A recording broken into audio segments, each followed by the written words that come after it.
आज मैं उसकी गवाही देना चाहती हूँ जो सालों पहले इस धरती पर चला, जिसमें जीवन था और वह जीवन मनुष्यों की ज्योति था। ना उससे पहले और ना उसके बाद किसी में ऐसा जीवन बसा जो सिर्फ और सिर्फ ज्योति ठहरा। उसमें अंधकार का एक अंश न था।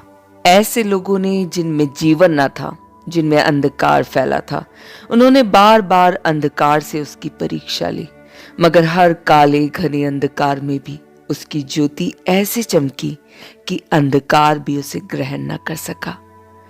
उस पर आरोपों का अंधकार भेजा गया। कहा, तू सामरी, तुझ में दुष्टात्मा बसा। पत्थर फेंके, कोड़े मारे, थूके, घूसे और थप्पड़ मारा, क्रूस पर चढ़ाया।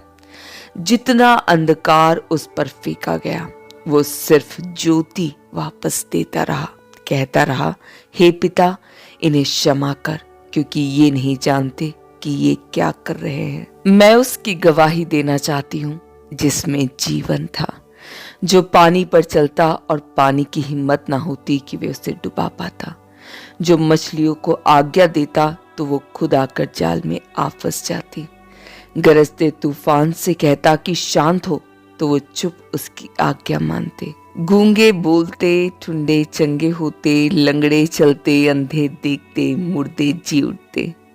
मैं उसकी गवाही देना चाहती हूँ जिसमें जीवन था, और उसने कहा, मैं इसलिए आया कि वे जीवन पाए और बहुतायत से पाए। हर अंधकार में भी प्रकाशित होने वाला जीवन, ऐसा जीवन जो परिस्थितियों से प्रभावित नहीं होता, ऐसी ज्योति जो गहराते अंधकार में भी अपनी पूरी शक्ति से प्रकाशित होती। क्या सच मुझ में भी अब वो जीवन बसता है या बस सकता है? मगर उसके लिए पहले ये जीवन जो मुझ में आज है, जिसमें सिर्फ अंधकार ही अंधकार है, इसे क्रूस पर चढ़ना होगा। ये जो जीवन मुझ में आज है, इस पर अंधकार फेंको तो ये सिर्फ वापस अंधकार देने की क्षमता रखता है।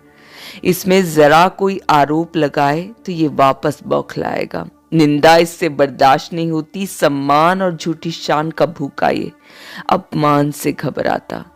एक अंधकार भरे शब्द को 4 गुना कर वापस देता, पाप में फंसा रहता। ये जो जीवन आज है, ये वो जीवन नहीं जो उसमें था, जो सालों पहले इस धरती पर चला। ये जो जीवन आज है, वो परमेश्वर की तरफ से आशीष मिलने पर प्रभु कितना भला है कि गीत गाता, मगर बीमार पड़ते ही प्रभु तू मेरी सुनता भी है क्या कह चिल्लाता। स्वार्थी इतना कि प्रभु के प्यार को सिर्फ चिन्हों चमत्कारों में ढूंढता, ना मिले तो पहले परमेश्वर पर फिर खुद पर शक करता। ये जो जीवन आज है, जिसमें सिर्फ अंधकार ही अंधकार है, इसे क्रूस पर चढ़ना होगा। पौलुस कहता है, हम चारों ओर से क्लेश तो भोगते हैं पर संकट में नहीं पड़ते, निरुपाय तो हैं पर निराश नहीं होते, सताए तो जाते हैं पर त्यागे नहीं जाते, गिराए तो जाते हैं पर नष्ट नहीं होते। फिर आगे बड़े अभिमान के साथ मसीह के जीवन की बात कहता, क्योंकि हम जीते जी सर्वदा यीशु के कारण मृत्यु के हाथ में सौंपे जाते, कि यीशु का जीवन भी हमारे मरणहार शरीर में प्रकट हो। जीवन जो अंधकार में भी ज्योति देता है, ये जीवन सिर्फ विश्वास के द्वारा ही हासिल किया जा सकता है, जिया जा सकता है। मैं प्रभु यीशु मसीह के पीछे क्यों आई? अगर वो मान, सम्मान, चंगाई, धन, खुशी, समृद्धि पाने के लिए आई, तो मैंने सिर्फ मसीह के हाथों को ही देखा है, उसके चेहरे की ओर नहीं देख पाई। क्योंकि कभी सम्मान मिलता है तो कभी अपमान का भी सामना होगा। यशायाह भविष्यवक्ता के द्वारा एक भविष्यवाणी लिखी गई, जितने हथियार तेरी हानि के लिए बनाए जाए, उनमें से कोई सफल ना होगा, और जितने लोग मुद्दई होकर तुझ पर नालिश करे, उन सबों से तू जीत जाएगा। मगर यही यशायाह की मौत। कहा जाता है कि आरी से उन्हें काटा गया तो हथियार ने उन्हें हानि पहुंचाई। कभी हमें समृद्धि मिलेगी तो कभी खालीपन का भी सामना करना होगा। पौलुस, जो खुद पहले एक धनी व्यक्ति था, अपनी मृत्यु से पहले तिमुती को लिखते हैं, जो बागा या लबादा मैं त्रोआस में करपुस के यहाँ पर छोड़ आया हूँ। जब तू आए तो उसे और पुस्तकें, विशेषकर चर्म पत्रों को लेते आना। मसीह के पीछे चलते चलते उसने अपना सब कुछ ही उसकी सेवा में लगा दिया।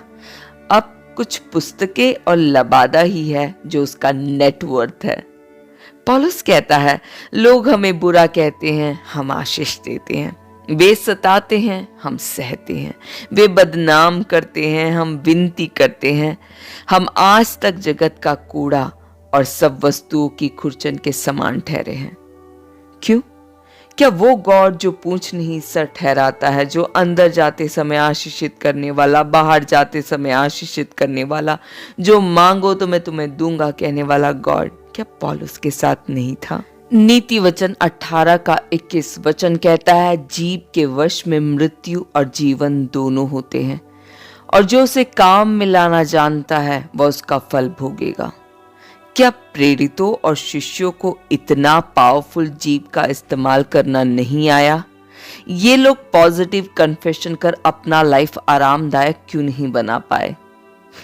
क्योंकि उनके लिए जीवन का अर्थ वो नहीं जो आज हमारे लिए बन गया।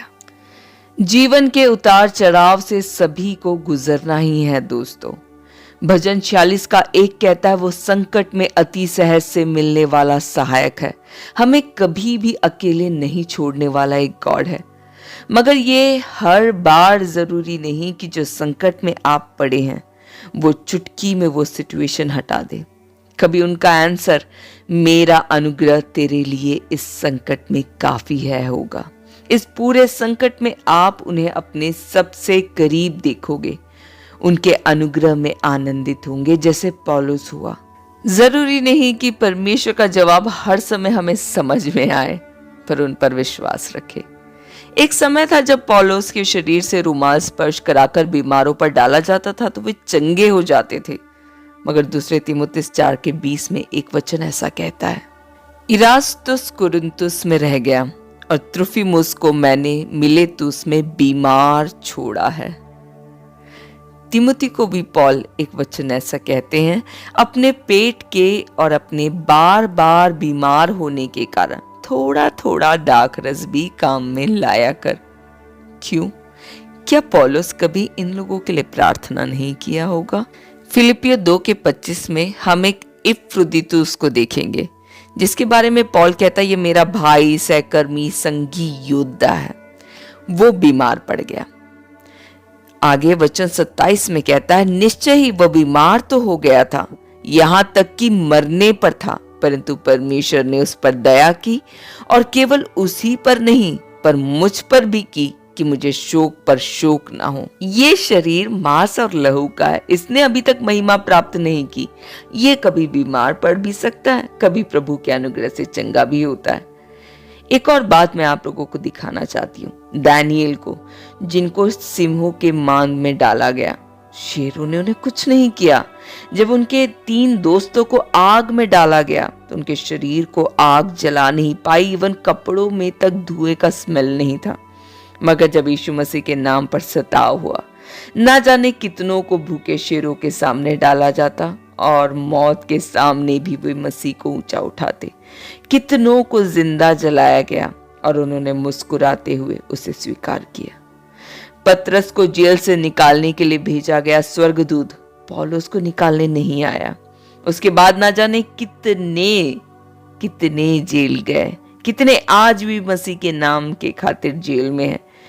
कोई बड़े ही चमत्कारी रूप में बाहर आ जाते तो कुछ खुशी खुशी वहीं मसीह में आनंदित रहते। अगर चंगाई, प्रोटेक्शन, पैसा, काम, सुख सुविधा देखकर मसीह के पीछे निकले हैं तो हमेशा अपने आप को कुड़कुड़ाता हुआ पाओगे, क्योंकि चमत्कार के इफेक्ट का एक टाइम लिमिट होता है। उसके बाद फिर विश्वास करने के लिए अगला चमत्कार की जरूरत पड़ेगी।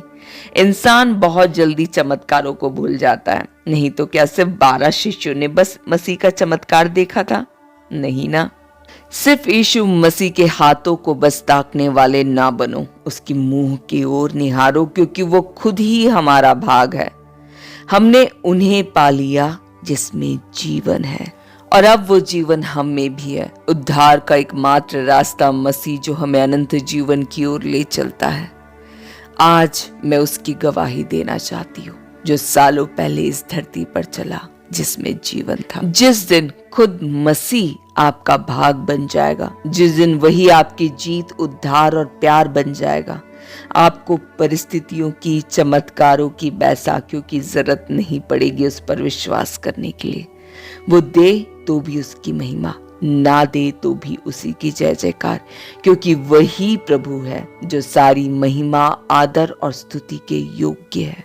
तो क्या इसका मतलब यह है कि प्रभु हमारी मदद नहीं करता, चंगा नहीं करता? नहीं, ऐसा नहीं। और कौन है जो हमसे इस कदर प्यार करता है?